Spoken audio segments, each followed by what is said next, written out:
আচ্ছা ঠিক আছে, আমি স্টার্ট করি। এই ক্রনিক ডিউডেনাল আলসারে, হ্যাঁ, বা পেপটিক আলসারে, যে দুইটা আমরা বলি নর্মালি, তোমাদের তো ডামি থাকে এখানে, তোরা ওইভাবে বানাস। তো ক্রনিক ডিউডেন, আগে আমাকে বলো যে লং কেসের হিস্ট্রিতে পয়েন্ট গুলো একজন একটু বলে যাও আমাকে, দেখি যে ঠিক আছে কিনা।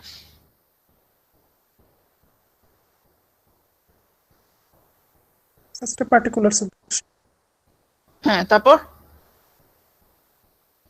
When I'm presenting illness, the chief complaint. হ্যাঁ, চিফ কমপ্লেইন্টের পরে হচ্ছে history of present illness. The present illness, history of past illness.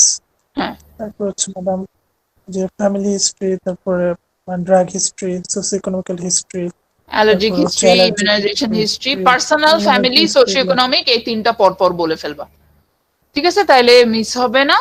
আচ্ছা, এরপর তাইলে বাকি এই জিনিসগুলো তো জানা আছে, জেনারেল এক্সামিনেশন, সিস্টেমিক এক্সামিনেশন, এগুলো কিন্তু সব ইয়েতে লিখতে হবে, ঠিক আছে? জি ম্যাম। ওকে, আচ্ছা, ক্রনিক ডিউডেনাল আলসার, আমি ডিরেক্ট ইয়েতে যাই। ক্রনিক ডিউডেনাল আলসারে মেইন চিফ কমপ্লেইনটা কি থাকে পেশেন্টের? এই খালি একজন কথা বলবে না, আরো মানুষ কথা বলবে। তোমরা যখন সাজাও, হ্যাঁ, একটা পেশেন্টের যে চিফ কমপ্লেইন্টে মেইনলি কি কি লিখো chronic duodenal আলসারে?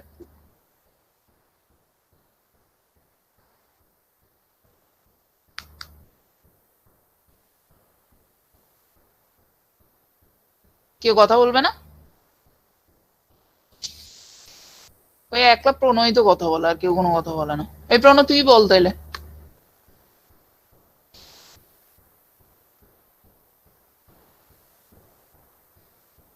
Ma'am, chronic duodenal আলসারের ক্ষেত্রে পেশেন্ট আপার অ্যাবডোমিনাল পেইনের একটা হিস্ট্রি দিতে পারে। একটাই মেইন যে হিস্ট্রিটা দেয় সেটা হচ্ছে আপার অ্যাবডোমিনাল পেইনের হিস্ট্রি দেয়, আর এটা হচ্ছে মেইন হিস্ট্রি। আর যদি তার পাইলোরিক স্টেনোসিস ডেভেলপ করা থাকে তাহলে আরেকটা কি সিমটম হতে পারে? ইনডিউস ভমিটিং বা পিরিয়ডিসিটির একটা হিস্ট্রি থাকতে পারে ম্যাডাম। পিরিয়ডিসিটি তো পেইনের ইয়েটাতে আমরা বলবো, পেইনের যে হিস্ট্রি ওটার মধ্যে পিরিয়ডিসিটি অফ পেইনটা বলবো। ভমিটিং এর একটা স্পেসিফিক হিস্ট্রি থাকে ম্যাডাম। হ্যাঁ, ভমিটিং এর একটা হিস্ট্রি থাকতে পারে যদি তার কমপ্লিকেশন পাইলোরিক স্টেনোসিস ডেভেলপ করতে পারে। এই ভমিটিং এর হিস্ট্রিটা কিন্তু মেইনলি থাকে হচ্ছে chronic gastric আলসারে।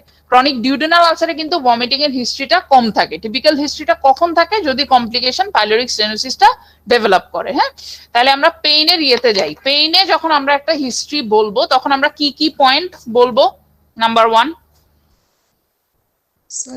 Site of the pain. তারপর কি বলবো? onset radiation, প্রথমে রেডিয়েশন, সাইট বললা, তারপর কি বললা? onset, হ্যাঁ, অনসেট, রাইট। এরপরে ক্যারেক্টার, তারপর রেডিয়েশন, তারপর ক্যারেক্টারের পরে সিভিয়ারিটি। হ্যাঁ, এই জিনিসগুলো পরপর চলে আসে। পেইনটা কি সিভিয়ার, মডারেট নাকি কিরকম, এই কথাটা বলতে হবে। আচ্ছা, এরপরে হচ্ছে রেডিয়েশন, তারপর অ্যাগ্রাভেটিং রিলেটিভ ফ্যাক্টর এনি আচ্ছা, অ্যাসোসিয়েটেড আর ফিচার। এই ক্ষেত্রে রিলেশন টু ফুডটা বলতে হবে, তাই না? মানে ক্রনিক পেপটিক আলসারের ক্ষেত্রে আমাদের রিলেশন টু ফুডটা বলতে হবে। তাহলে পেইনটা যদি তোমরা ডিসক্রাইব করো, তোমাদের যেহেতু ডামি থাকে তোমরা তো বানাও জিনিসটা, তাই না? সিনথেসিস করো, তাহলে কি কি বলবো আমরা পেইনে? নাম্বার 1 হচ্ছে সাইট, কি বলবো? এপিগ্যাস্ট্রিক পেইন থাকবে, তাই না? জি ম্যাম। আচ্ছা, এপিগ্যাস্ট্রিক তার পেশেন্ট বলবো না, ওটা আমরা বলবো pain in the upper abdomen. তারপর কি কি বলে যাব? নেচার বা ক্যারেক্টারটা কেমন হবে?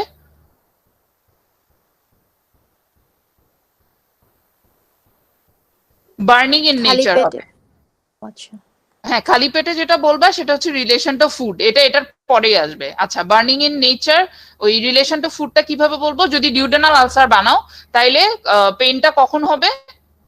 at night, না, এট নাইট তো না, মানে রিলেশন টু ফুড যদি বলো তাহলে unrelated to কি? food. খালি পেটে ব্যথা বেশি হয় ম্যাডাম, এটা বলতে হ্যাঁ, হবে। তাহলে কথাটা কিভাবে বলবো? যে the pain is more in empty stomach, তাই না? And relieved by taking food, এই কথাটা এভাবে বলবো। মানে অ্যাগ্রাভেটিং আর রিলিভিং ফ্যাক্টরসে চলে যাচ্ছে আর কি এটা। আর কি কি বলবো পেইনের কথা? Periodicity of the pain. হ্যাঁ, পিরিয়ডিসিটিটা অবশ্যই বলতে হবে। তাহলে বলবো pain is periodic in nature. Initially কতদিন পর পর হয়, এটা একটা আনুমানিক বললা তোমরা যে initially occurring for 2 to 3 months at an interval of 2 to 3 months, এখন তার ইয়েটা ফ্রিকোয়েন্সিটা বেড়ে গেছে, নাও occurring at an interval of few days, বা এভাবে করে লিখলে জিনিসটা সুন্দর হয়। ঠিক আছে, আচ্ছা তাহলে পিরিয়ডিসিটির কথাটা বললাম, আর কি কি বলবো? নন রেডিয়েটিং থাকে ইউজুয়ালি পেইন, আর অ্যাগ্রাভেটিং আর রিলিভিং ফ্যাক্টরস ফুড। হ্যাঁ Relief by taking food. হ্যাঁ, রিলিভ বাই টেকিং ফুড, অথবা তার একটা ইয়ের হিস্ট্রি থাকতে পারে, মানে অ্যান্টাসিড খায় অথবা অ্যান্টি আলসারেন্ট খায়, এই ড্রাগ হিস্ট্রিটা এখানে ইম্পর্টেন্ট। সেটা আমরা এখানেও বলতে পারি অথবা আলাদা ড্রাগ হিস্ট্রিতেও বলতে পারি, যে relieve by taking medication, relieve by taking food. ঠিক আছে, আচ্ছা যদি পেইনে আর কিছু কোয়েশ্চেন আসছে, পেইনে মোটামুটি এই পয়েন্টগুলো কভার করলে হবে। পিরিয়ডিসিটিটা যাতে মিস না হয়, আর রিলেশন অফ ফুডটা খুবই ইম্পর্টেন্ট, ক্যারেক্টারটাও এখানে ইম্পর্টেন্ট, কারণ এখানে টিপিক্যাল একদম বার্নিং নেচারে পেইন হবে। ঠিক আছে, এরপরে পেইনের পরে আমরা যদি ভমিটিং এর কথা বলো, ভমিটিং এর ক্যারেক্টারিস্টিকটা কেমন থাকবে? যদি এখানে পাইলোরিক স্টেনোসিস এর থাকে, আর ভমিটিংটা কেমন বলবো? projectile in nature. Right, non bile Madam, stain, projectile in Projectile non-bilious, Exactly. contains periodically undigested food material, Undigested. foul smelling, sour taste, usually after meal. এই পয়েন্টগুলো একদম সব মেনশন করতে হবে। ঠিক আছে, টিপিক্যাল ভমিটিং হবে যদি থাকে, আর হচ্ছে আর কিছু তো এখানে হিস্ট্রিতে বলার নাই।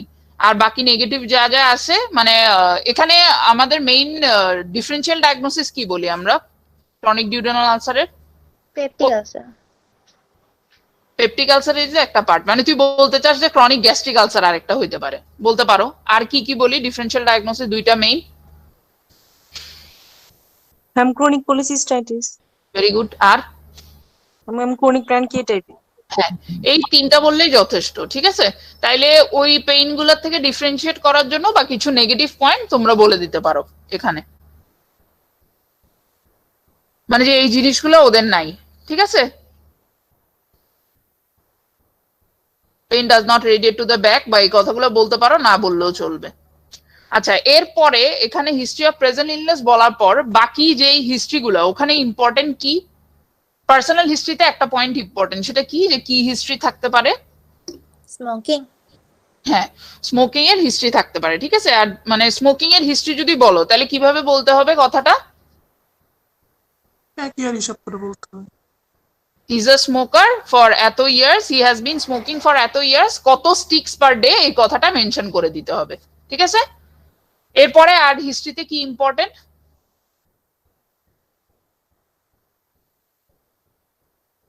ফ্যামিলি Weight হিস্ট্রিতে loss. Oh God. Weight loss বললে তো আবার ইয়ের ক্ষেত্রে চলে যায়, মানে কার্সিনোমার ক্ষেত্রে চলে যায়। ওয়েট লসটা এখানে না আনাটাই বেটার। যদি হ্যাঁ, যদি লং লং হিস্ট্রি আছে তাহলে তো হ্যাঁ, যদি বলো যে অনেক বছরের, তাইলে থাকতে পারে ওয়েট লস সাথে। ডিউডেনাল আলসার তোমার ওয়েট গেইন করবে না? ইউজুয়ালি ওয়েট লস থাকে না, আমি এটাই বলতেছি। ওয়েট লস বললে ইউজুয়ালি কার্সিনোমার দিকে চলে যায়।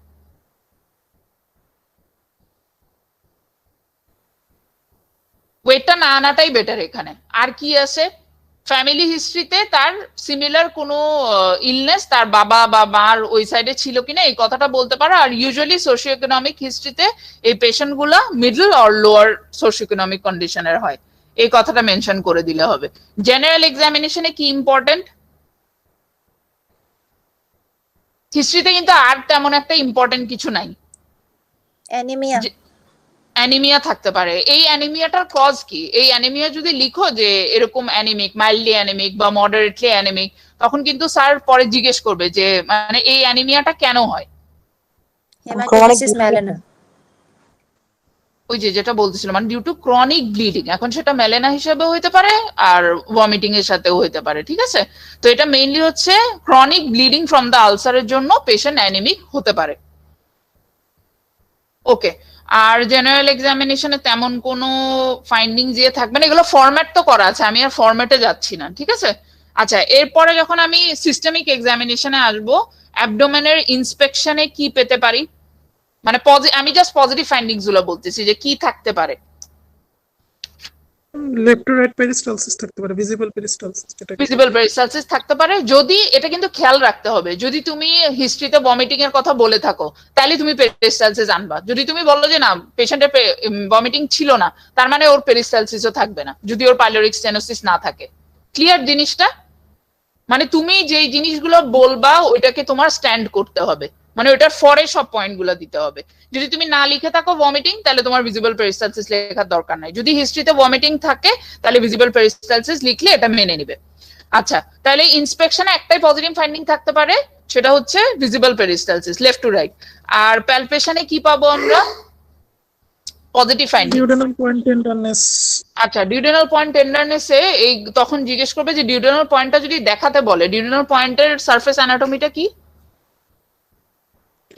2.5 Gastric সেন্টিমিটার point রাইট, থেকে 1.25 গ্যাস্ট্রিক পয়েন্ট করতে আসলো আবার কোন প্লেনে থাকে আগে? হ্যাঁ বল। 2 পয়েন্ট গ্যাস্ট্রিক পয়েন্ট মানে মিড পয়েন্ট অফ দা মানে আম্বিলিকাস এবং জিফিস্টার্নামের যে মিড পয়েন্ট, হ্যাঁ এপিগ্যাস্ট্রিয়াম, সেখান থেকে হচ্ছে 2.5 সেন্টিমিটার রাইটে যাবো, সেই 2.5 সেন্টিমিটার রাইট থেকে 1.25 সেন্টিমিটার উপরে উঠবো, তাহলে যে পয়েন্টটা পাবো সেটাই ডিউডেনাল। ঠিক আছে, ওকে।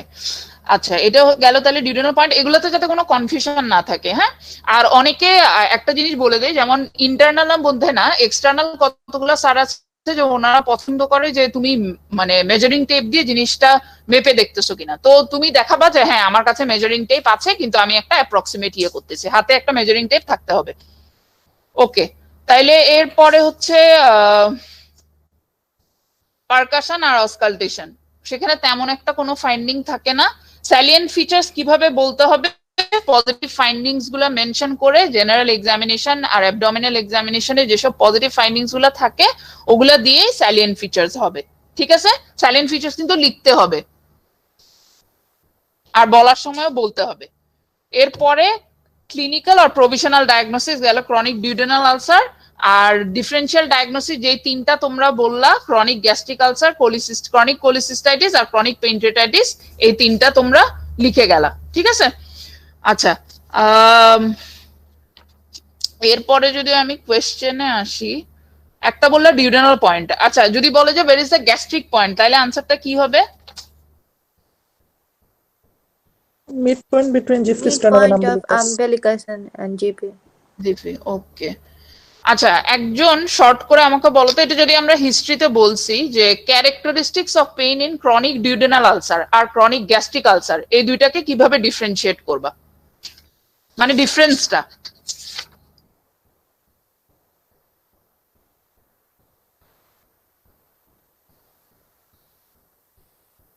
Chronic duodenal ulcer, chronic gastric আলসারের পেইনটাকে আমরা কিভাবে ডিফারেন্সিয়েট করব?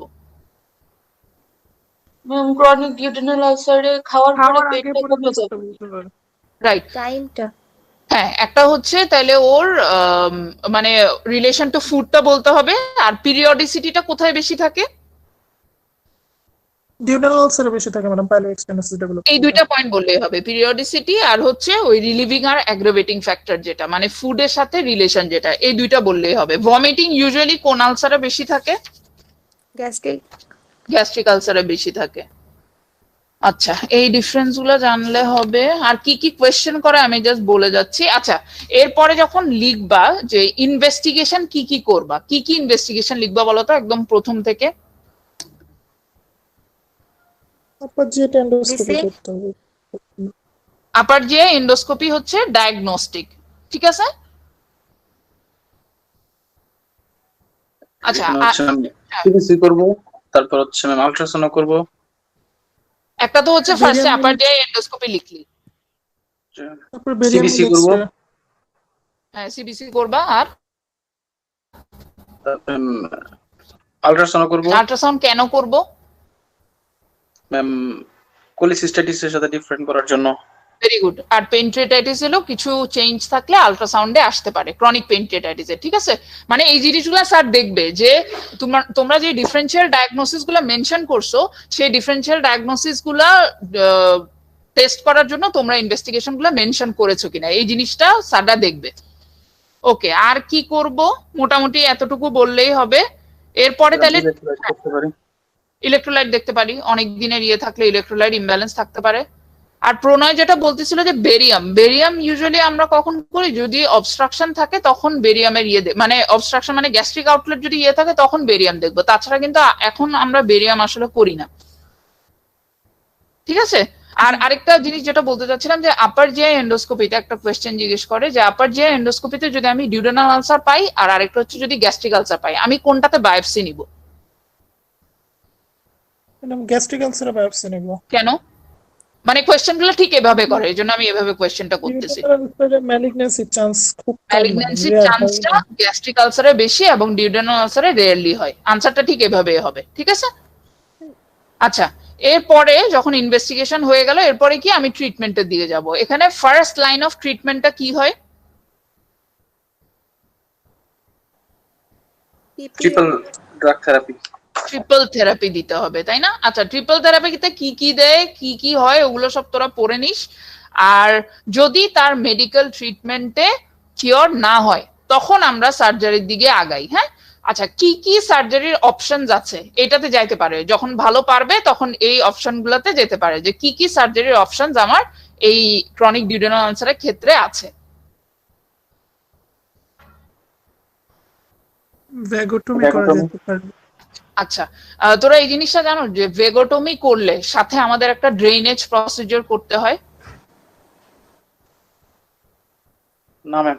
বাইপাস যেটাকে বলে মানে রাইট। হ্যাঁ, মানে ভেগোটমি করলে যেটা হয় যে গ্যাস্ট্রিক এমটিংটা ডিলে হয়ে যায়। ঠিক আছে, কারণ ভেগোটমি কি প্যারাসিম্প্যাথেটিক এটা বন্ধ হয়ে যাচ্ছে, যেটা আমার গ্যাস্ট্রিক এমটিংটাকে ও বাড়াতো। তো ওটা যখন ভেগোটমি করে ফেলে তখন আমার গ্যাস্ট্রিক এমটিংটা ডিলেড হয়, এই জন্য সাথে আমাদের অলওয়েজ একটা ড্রেনেজ প্রসিডিওর করতে হয়। সেটা কি কিভাবে করা যায়? একটা হচ্ছে যে প্রণয় যেটা বলতেছিল যে বাইপাস। কি বাইপাস? কার সাথে কাকে লাগাই দিই? গ্যাস্ট্রোজেজুনোস্টমি যেটাকে বলি আমরা। গ্যাস্ট্রোজেজুনোস্টমি করা যেতে পারে। গ্যাস্ট্রোজেজুনোস্টমি মানে স্টমাকে এটা কি আমরা এমনিতে করব নাকি কার্সিনোমা যখন হবে ওই ক্ষেত্রে করব? না না না না না, পিপিআই এখন আমি কিন্তু কার্সিনোমার ক্ষেত্রে যাই নাই এখনো। হ্যাঁ, মানে এটা হচ্ছে একদম pure chronic gastric ulcer, chronic duodenal ulcer আছে আমার পিপিআই তে পেশেন্টটা কিওর হচ্ছে না, তাহলে আমার সার্জারির অপশনস কি কি আছে আমি সেটা বলতেছি। ঠিক আছে, এটা কিন্তু কার্সিনোমা না, মানে নর্মাল ডিউডেনাল আলসার ক্ষেত্রে আমি কি কি সার্জারি করতে পারি ওটা আমি বলতেছি। তো ভেগোটমি যখন আমরা করব, ভেগোটমি কেন? যে ওর গ্যাস্ট্রিক অ্যাসিড সিক্রিশনটা কমাই দিবে, সিম্পল, সেই জন্য আমরা ভেগোটমি করব। ঠিক আছে, তো ভেগোটমি কমাই দিলে যেটা হবে ওর গ্যাস্ট্রিক এমটিংটা স্লো হয়ে যাবে, এই জন্য আমাদের সাথে অলওয়েজ একটা ড্রেনেজ প্রসিডিওর করলে ভালো। সেই ড্রেনেজ প্রসিডিওর কিভাবে করা যায়? একটা হচ্ছে আমরা বলি যে গ্যাস্ট্রোজেজুনোস্টমি, যে গ্যাস্ট্রিক যে গ্রেটার কার্ভেচারে একটা পার্ট নিয়ে জেজুনামের একটা ফ্রি লুপ এনে আমরা দুইটাকে অ্যানাস্টোমোসিস করে দেই, দ্যাট ইজ কল্ড গ্যাস্ট্রোজেজুনোস্টমি। ঠিক আছে, তাহলে আমার বাইপাসটা মানে ড্রেনেজটা ভালো হবে, গ্যাস্ট্রিক এমটিং টাইম স্লো হবে না, এটা একটা। আর আরেকটা হচ্ছে পাইলোরোপ্লাস্টি, মানে পাইলোরোপ্লাস্টির নাম কি তোরা শুনছস? পাইলোরাসটাকে হোয়াইট করে দেওয়া। হ্যাঁ, কিভাবে করে এই জিনিসটা জানোস? এটাকে বলে আসলে হাইনিকি মিকুলিক্স পাইলোরোপ্লাস্টি, পুরো নামটা না জানলেও চলবে, জাস্ট পাইলোরোপ্লাস্টি বললে হবে। ঠিক আছে, বেলুন দিয়ে ডাইলেটেশন করা যেতে পারে না? বেলুন ডাইলেটেশন সাধারণত এগুলোতে করি না আমরা, ইসোফেজিয়াল স্ট্রাকচারে করি, কিন্তু এদিকে দিয়ে দিলে হবে। আমি জাস্ট পাইলোরোপ্লাস্টির এটা বুঝাই দিই। হ্যাঁ, আচ্ছা, পাইলোরোপ্লাস্টি আমরা দেখা যায় এটা আঁকাটা দেখা যাচ্ছে? জি ম্যাম। ঠিক আছে, আচ্ছা, ধর মানে এটা কিভাবে করি যে এইটা হচ্ছে ধর আমার গ্যাস্ট্রিকের মানে স্টমাক এন্ড হচ্ছে পাইলোরাসটা অ্যান্ট্রাম, এটা হচ্ছে আমার স্টমাকের লাস্টের দিক, আর এটা হচ্ছে আমার ডিউডেনামের স্টার্টিং। ঠিক আছে, পাইলোরোপ্লাস্টি আমরা কি করি, এরকম একটা ধর ভার্টিক্যাল ইনসিশন দিলাম, ইনসিশনটা হবে আমার ভার্টিক্যাল, কিন্তু আমি যখন এটাকে ক্লোজ করব তখন আমি এটাকে যখন আমি এক্স্যাক্টলি এই জিনিসটাকে এভাবে নিয়ে আসবো আর ক্লোজ করব আমি এটাকে ট্রান্সভার্সি। তাহলে কি হলো যে একটা মেয়ে যে প্রথমে বললো যে যায় মানে বড় করে দিব পাইলোরাসটাকে, তাহলে পাইলোরাসটা বড় হইলো না, সেলাই করলাম ট্রান্সভার্সলি, তাহলে জায়গাটা বেড়ে গেল না? তাহলে এটা হচ্ছে আরেকটা ড্রেনেজ প্রসিডিওর। ক্লিয়ার এটা না আরেকবার বলবো? আরো ক্লিয়ার না হলে আচ্ছা, তাহলে একটা তো আমরা বললাম গ্যাস্ট্রোজেজুনোস্টমি, যে জাস্ট আমরা গ্যাস্ট্রিক আর হচ্ছে জেজুনামের লুপ এনে আমরা ওটাকে সুচার করে দিলাম, দ্যাট ইজ গ্যাস্ট্রোজেজেনোস্টমি। এটা হচ্ছে একটা ড্রেনেজ প্রসিজার।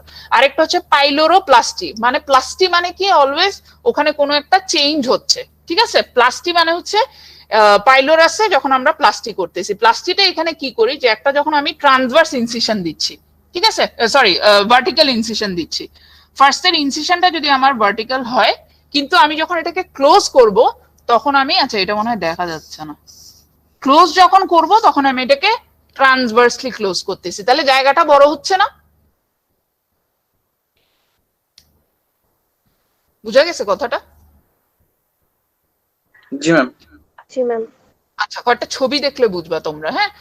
যখন ওটাকে ট্রান্সভার্সলি করবো এটাকে আমরা বলি পাইলোরোপ্লাস্টি। তাহলে এটা হচ্ছে আরেকটা ড্রেনেজ প্রসিজার। তো যদি আমরা ভেগোটমি করি তাইলে সাথে যে কোনো একটা ড্রেনেজ প্রসিজার করতে হবে, ঠিক আছে। এখন যেমন ভেগোটমি অনেক কমে গেছে করা, জাস্ট ড্রেনেজ প্রসিজার হয়তো আমরা করে দিই, যে গ্যাস্ট্রোজেনোস্টমি বা পাইলোরোপ্লাস্টি। হ্যাঁ, ওই নাম কি যেন একটা নাম বললেন ফার্স্টে? নামটা শুনতে ইচ্ছা করতেছে না, ওইটা তোদের না জানলেও হবে। এটাকে স্পেলিংটা তোরা একটু দেখে নি, সেটা হচ্ছে হাইনিকি মিকুলিক্স বলি। স্পেলিংটা মোস্ট প্রবাবলি এরকম দেখা যায়, লেখা কিছু তো দেখা যায় না মনে হয়। আচ্ছা, হাইনিকি হচ্ছে HEINKE, মাঝখানে একটা ই আছে নাকি আমি শিওর না, তোরা একটু চেক করিস গুগলে। MIKULICKZ, মিকুলিক্স, হাইনিকি মিকুলিক্স। এখন দেখা যায়? এটা তো মানে উল্টা দেখা যায়। ওরা ঠিক দেখতেছে? হ্যাঁ, ঠিক দেখা যায়। আচ্ছা আচ্ছা, ওকে, ঠিক আছে। এটাকে বলি হাইনিকি মিকুলিক্স পাইলোরোপ্লাস্টি। এটা পারলে অনেক ভালো, ভালো মার্ক দিবে, এই আর কি, জেনে রাখা জাস্ট। হ্যাঁ, হাইনিকি মিকুলিক্স না মনে রাখলেও জাস্ট পাইলোরোপ্লাস্টি জানলেও হবে। আচ্ছা, আর ভেগোটমি কি কি ধরনের, এই জিনিসগুলো কি তোদেরকে অপারেটিভ সার্জারিতে পড়াইছে কখনো? নামগুলো না ম্যাম। আচ্ছা, লাগবে না, মানে ট্রাঙ্কাল ভেগোটমি আছে, সিলেক্টিভ, হাইলি সিলেক্টিভ, এগুলো কতগুলো টাইপস আছে, এগুলো আসলে এত দূর তোদেরকে যাবে না। Selective and highly selective. হ্যাঁ, selective, highly selective, truncal vagotomy, এই তিনটা মোটামুটি তোদের জানলেই হবে। আচ্ছা, আর দুইটা কমন কোয়েশ্চেন আমি বলে শেষ করব, যে এইচ পাইলোরি যে ইনফেকশন হয়, কি কি, মানে what are the lesions caused by H pylori? Chronic gastritis করতে পারেন, নাম্বার 1, পেপটিক আলসারেশন। কোয়েশ্চেনটা বুঝছে সবাই? না ম্যাম, আমি বুঝিনি। মানে এইচ পাইলোরি, এই যে এইচ পাইলোরিতে আলসার কজ করে, তাই না? তাছাড়া সে কি কি ডিজিজ কজ করে স্টমাকে? আচ্ছা, ঠিক আছে, ক্লিয়ার কোয়েশ্চেনটা? এই কোয়েশ্চেনটা কিন্তু তোদের রিটেনেও আসতে পারে বা ইয়েতেও বলতে পারে, ভাইভাতেও জিজ্ঞেস করতে পারে, লং কেসেও জিজ্ঞেস করতে পারে, ঠিক আছে। তাহলে what are the lesions caused by H pylori bacteria, কি কি? ওই যে একজন বলতেছিল, number 1 chronic gastritis. Peptic ulceration. আচ্ছা, একটা গেল ক্রনিক গ্যাস্ট্রাইটিস, একটা হচ্ছে পেপটিক আলসার ডিজিজ, আর gastric carcinoma, gastric carcinoma, gastric lymphoma. একটা হচ্ছে গ্যাস্ট্রিক লিম্ফোমা। এই চারটা বললে ছক্কা, আর কিছু লাগবে না, ঠিক আছে। কিন্তু এই চারটা পারতেই হবে যদি জিজ্ঞেস করে কোয়েশ্চেন। ক্লিয়ার সবার কাছে? কি কি চারটা ইয়ে কজ করে? একটা হচ্ছে ক্রনিক গ্যাস্ট্রাইটিস, আরেকটা হচ্ছে পেপটিক আলসার ডিজিজ, একটা হচ্ছে গ্যাস্ট্রিক কার্সিনোমা, আর একটা হচ্ছে গ্যাস্ট্রিক লিম্ফোমা, ঠিক আছে। ক্লিয়ার সবার এটা? জি ম্যাম। আচ্ছা, আরেকটা কোয়েশ্চেন যেটা জিজ্ঞেস করে সেটা হচ্ছে যে what are the sites of peptic ulcer. এগুলো আসলে থিওরিটিক্যাল কোয়েশ্চেন, এগুলো লং কেসে না জিজ্ঞেস করলেও ভাইবা বা ইয়েতে আসবে, এগুলো হয়তো আবার ডিসকাস করবে, তাও আমি বলে দিচ্ছি যেহেতু এই রিলেশনে আসছে। What are the sites of peptic ulcer, কোয়েশ্চেনটা ক্লিয়ার? মানে স্টমাকে হয়, ডিউডেনামে হয়, আর কোথায় কোথায় হয়? স্টমাকের কোথায় হয়? Lesser curvature. Very good. তাহলে নাম্বার 1 হচ্ছে স্টমাকের লেসার কার্ভেচারে। আচ্ছা, তারপর number 2? First part of duodenum. Very good, first part of duodenum. তারপর লোয়ার এন্ড অফ ইসোফেগাস। এগুলো তো তোদের মুখস্থ থাকার কথা। Lower end of oesophagus. তারপর সাইট অফ গ্যাস্ট্রোজেনোস্টমি। হ্যাঁ, এগুলো সাইডটা গ্যাস্ট্রোজেনোস্টমি। দেখে দেখে বলতেছস না তো, না?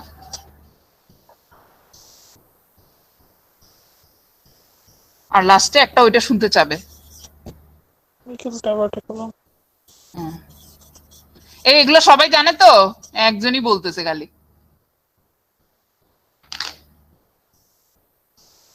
এগুলো কিন্তু তোদের রিটেন সব জায়গায় লাগবে। ক্লিয়ার? তাইলে কোথায় কোথায় what are the sites of peptic ulcer?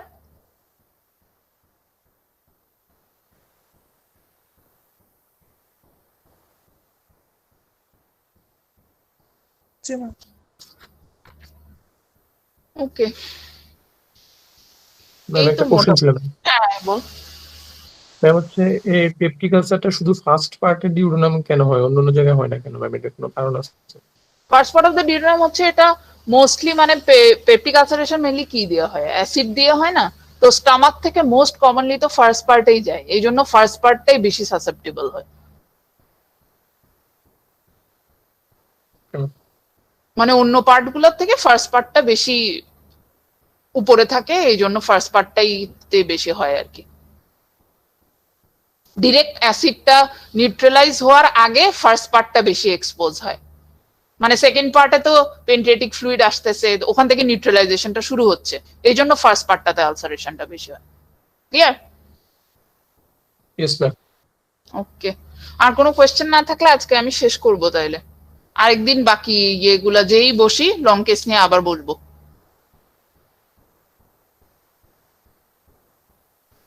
G ma'am, ঠিক আছে। ওকে, এখান থেকে আর কোনো কোয়েশ্চেন নাই তো এই কেস থেকে?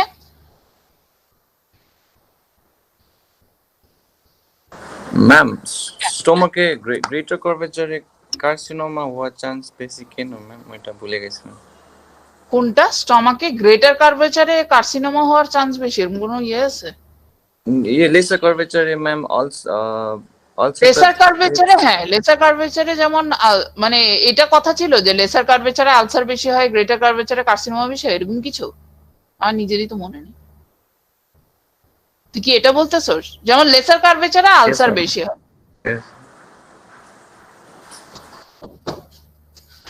আচ্ছা, এটার এক্সাক্ট ইয়েটা আমার জানা নাই, তাহলে আমি নেক্সট ইয়েতে যেই বলবে ওকে জানাই দিতে বলবো, বা আমি নিলে আমি জানাবো। ঠিক আছে, আমারও মনে নেই এটা।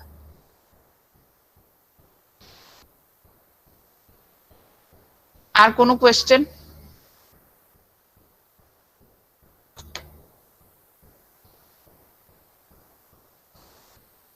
শেষ করলাম তাহলে আজকে। হ্যাঁ,